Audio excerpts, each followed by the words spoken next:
Actually, what are we doing today? Take away the intro. Oh my gosh. I actually have no idea. What? We're gonna be installing some new Vroom parts on Ashley's scooter. It's on a Metropolitan. We've got a new intake kit, and we have an exhaust that should be showing up today. So hopefully you get here soon. How fast does your scooter go now? It goes just there. Like barely 40. No, 40 on a really just good day. over 35. For scooters, only 49cc. It's a small engine, more than enough to get around, but it's kind of slow, especially because my Ruckus is like 150cc, so it's a little bit faster. So hopefully we can get her just a little more speed. We don't need too much more, just like a little more.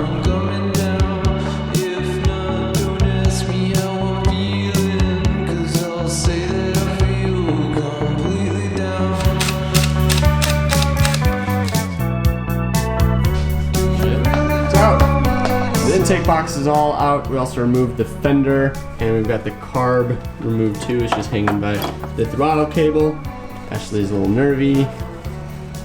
It's all gonna go back together. It's all gonna go back. Did you not know we were doing all this?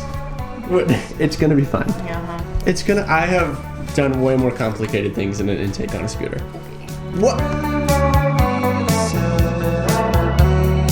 Before we actually install the intake, we are going to put new jets in the carburetor. So the intake's going to allow more air to go into the carburetor, but that doesn't do anything on its own. You need more fuel to burn. So more fuel doesn't do anything, more air doesn't do anything. More air and fuel together equals more power. So we just unscrew one.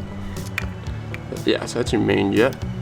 That's it? That's it. All it is like a precision hole. So there's just like a very teeny hole in that. So we just have a new one of these. Size. That's all that you're really changing. Yeah, you're just changing this, and the hole's slightly bigger, which lets more fuel go through. So we just got to put the new jets in, tighten them down, and now we can put the carb back together. All right, we got the carb back on. Ashley's got the intake. Stick the intake on the carb.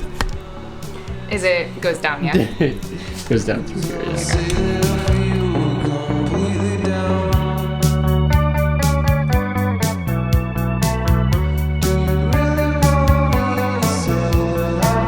So we finished getting the intake on, and I think it looks pretty good. The filter's got a little chrome bit here, so it has a little something to the back.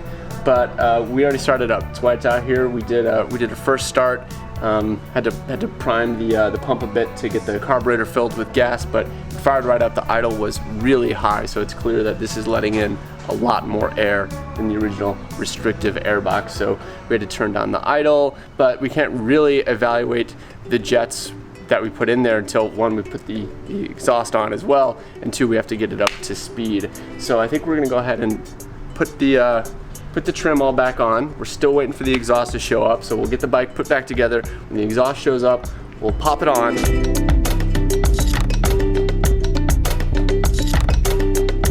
So while we wait for Ash's exhaust to arrive, got some stuff to do to my scooter because I also want to go a little faster.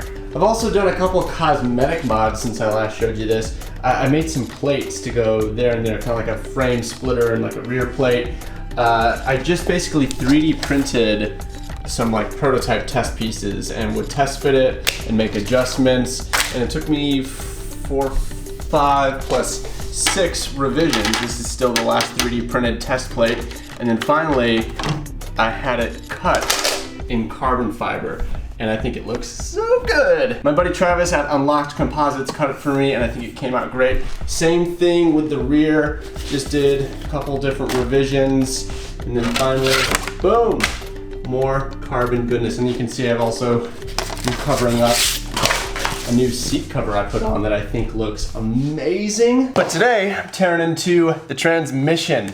We're gonna be redoing everything back here. So the engine that's swapped onto my Ruckus, this GY6, it's usually used on scooters that have 2 shocks, but the Ruckus is a single shock design. So that puts a bit of stress on this transmission as it's essentially functioning as a single swing arm. And the worst thing that can happen is this actually cracks. And if you're at speed and your rear wheel just cracks off, it's not really good. It doesn't seem to happen all that often, but I have seen a few reports of it happening. So what we're gonna do is install this case brace.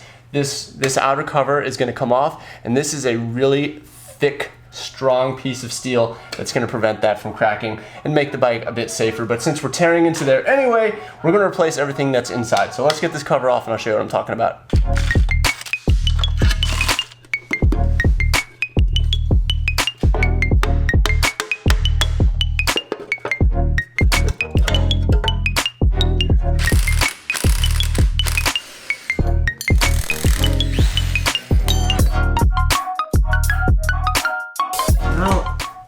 Get a jack under here, let get the weight of the motor lifted because we have to remove this motor mount screw. Part of how this brace adds so much strength is it connects this beefy point, this motor mount point, to the rest of it. So we're gonna have to pass that motor mount screw through the brace.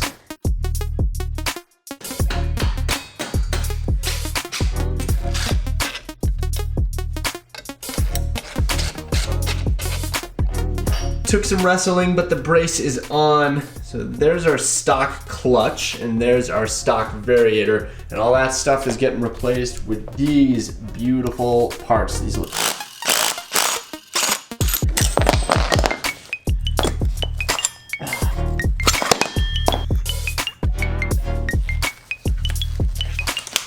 All right, this is the only piece I needed out of the original clutch assembly. So now I've got to assemble it with this new piece.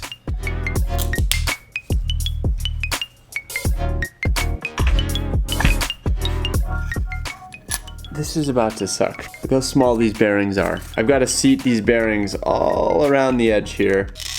Oh boy, oh boy, oh boy, oh, oh.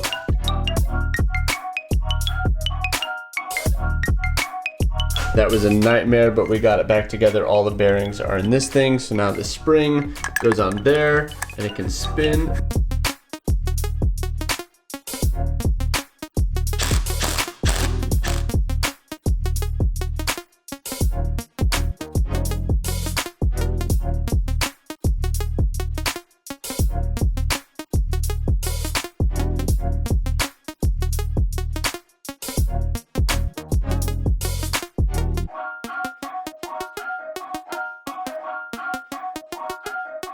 It's here. Is it really? It's here. I'm so excited.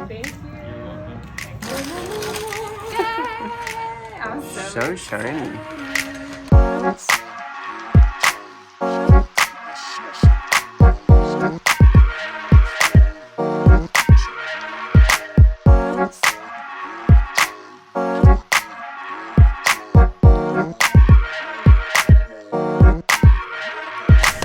Looks pretty good.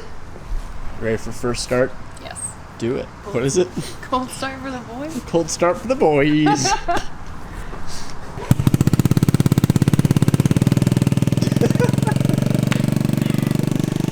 my god, I'm so excited. Alright, it's been actually a couple weeks since we finished up the work to the bikes, but we're finally getting out with the camera, getting some B-roll, showing you guys how it all came out. Really happy with all the mods. Are you happy? Yes. Hold on, let's take a look at this stuff.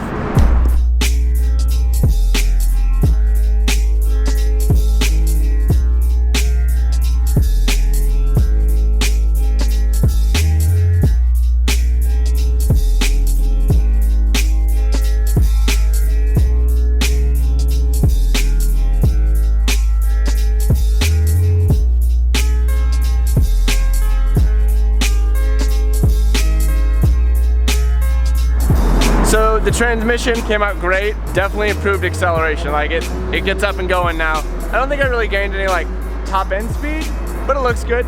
Ashley's for sure got faster. Like before, what was your top speed? 32, 35. 35 when you On a good day. But now you're getting up to like 40. Usually 45. It's just so silly because it's like mine looks ridiculous, so of course it's loud. Yours looks like this beautiful classic scooter, but then it's just like, I don't know though, mine might still sound a little better.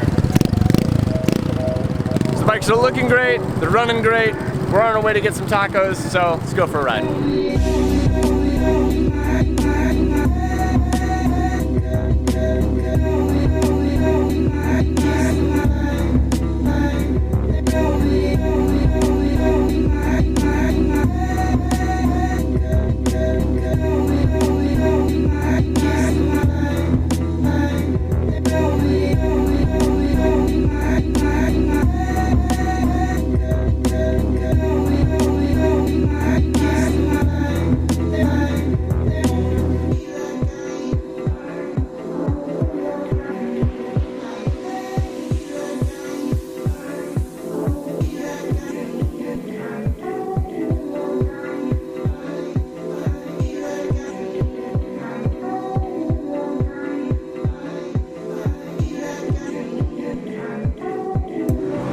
Alright, made the tacos. Good old Hunger Street. You can see it hit a new speed record. So yeah, definitely got up to like 49 on that straightaway. What else you got planned? You gonna do anything else to it? The wheels. Wheels. Wheels. They're gonna be bright and shiny. Shiny, chromy wheels. I think I'm gonna do like the front end, so I want to do new shocks to lower it and a disc brake. And I still want to do a color. I still want to repaint it. I just still haven't decided what color to do. That'll be kind of it for my build. Doing kind of a series of these scooter mod What do they vlogs. think the color should be? What do you guys think? What That color? would be helpful. Let me know. What color should I do my bike? I will consider your suggestions carefully and then just do whatever I want. Whenever it is I figure out what I want. Thank you guys for hanging out as always. We are gonna enjoy the rest of these tacos and then we're gonna ride around some more because it's a beautiful evening. So whatever you guys are up to, hope you're having a good time and I'll see you in the next video.